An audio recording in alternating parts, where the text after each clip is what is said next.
Coming up on Lindenwood News, students at Lindenwood presented their research and creative projects. We'll take you to the showcase. Plus, we'll hear what Lindenwood students are saying about the national Target boycotts. And last Thursday, Lindenwood students and faculty were celebrated for their accomplishments through the school year. Those stories and more ahead on Lindenwood News.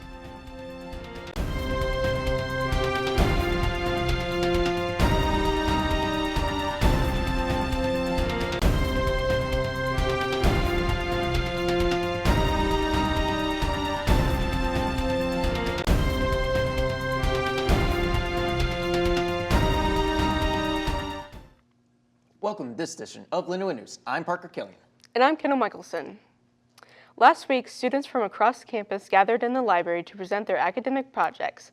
The students from all different programs worked on things from presentation to posters. The intense research by the students shows throughout each presentation as they explain their projects. For Isaac, the research was not just finding information online, but gathering information in person as well. Yeah, so starting with our research, we had to make connections in the Bosnian community. So that we were meeting with imams, different Bosnian Americans who lived, especially in the South County area. They directed us to some sources, specifically Bosnian language newspapers.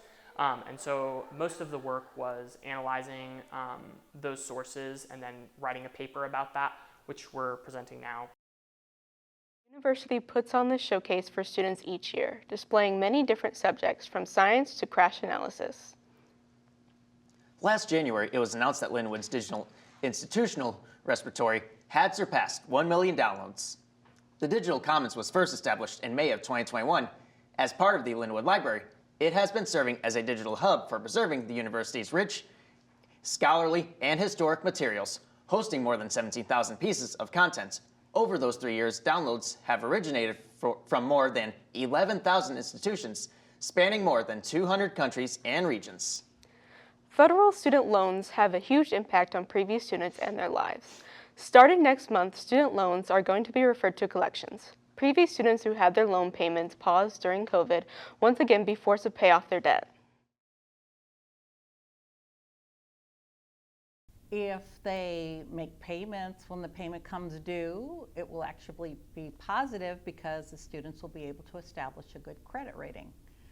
If students ignore the holder of the loan, the lender will try to reach out for up to 270 days, and after 270 days, it goes into default.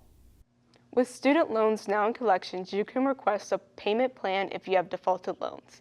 The payment plan through the Department of Education's Default Resolution Group can help you lower your monthly payment based on your income and family size. To apply, you can go to studentaid.gov/IDR. Target announced removal of their DEI initiatives, resulting in a boycott that has lasted for over a month now. Reporter Carmen Lumpkins is here with the story. With Target's decision to remove DEI practices from their company, justice leaders started a boycott and encouraged people not to shop at Target or support their business. This boycott has been a national movement that has kept previous Target shoppers out of their stores. I asked Target shoppers here at Lindenwood what they think about the boycott. Foot traffic at Target has been declined for the last 11 weeks, amid a nationwide boycott of over 200,000 people. Target was a supporter of diversity initiatives through their hiring practices and where they got their products from. However, with President Trump's administration pushing back on DEI, Target responded by getting rid of their executive committee that focused on racial justice, changing their hiring goals that benefited minority employees, as well as other initiatives that were in support of DEI practices. For the fact that they removed DEI, I feel like that's something that's very vital in our country. So the fact that they're just casually like that is just kind of baffling to me, especially because of all the workers that are there. So I'm like, whoa. When a company does something that's outrageous towards not just a gender or a sexuality, but just people in general, I feel like when y'all mess with the customers and then try to bribe the customers to come back by advertising something, it doesn't make their experience no different. Despite the response from customers, Target has not spoke further on the issue. It's a way how you have to do something to like genuinely want somebody to come back to you, and more so in an aspect of like apologizing and I feel like Target never apologized. Other companies have chosen to rename their DEI initiatives to still keep them. However, Target chose to stop their practices completely. It gives people jobs. It makes sure people are just equal. And it's a shame that they would take that away from so many people who deserve it and need it.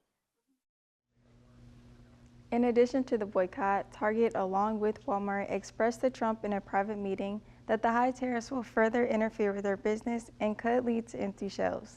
According to CBS News, Target says it was a productive meeting. Back to you. Thanks, Carmen. Coming up next on Lindenwood News. As the end of the school year has neared, Lindenwood Student Government hosted an event, an end of the year ceremony to recognize Lindenwood leaders and organizations who have had major impacts on the campus this year. But first, in sports, two Lindenwood athlete organizations were recognized for their volunteer work at One Main Awards. Find out which teams made an impact in our community. All that and more when we come back.